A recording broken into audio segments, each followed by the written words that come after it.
Kita beralih ke informasi yang pertama, Saudara. Ratusan titik sumur tambang minyak ilegal ditutup jajaran Polres Musi Banyu Asin.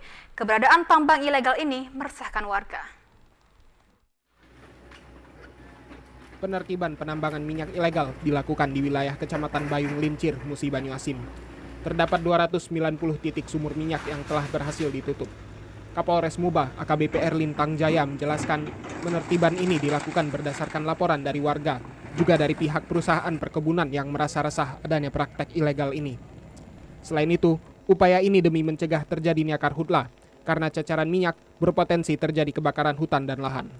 Sudah terlalu banyak pelaku illegal drilling yang melakukan pengeboran minyak di daerah Bayu, dan ini sangat mengganggu salah satu perusahaan di wilayah Bayu Lincir, sehingga langkah ini kita ambil untuk melakukan penutupan.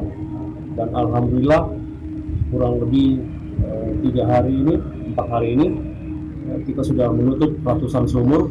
Ini semua masuk di kawasan ada yang masuk di kawasan konservasi dan juga ada masuk di milik perusahaan.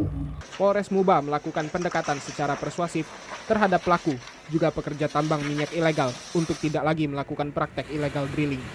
Dari Musi Banyu Asin, Iwan Arianto, TVRI Sumsel melaporkan.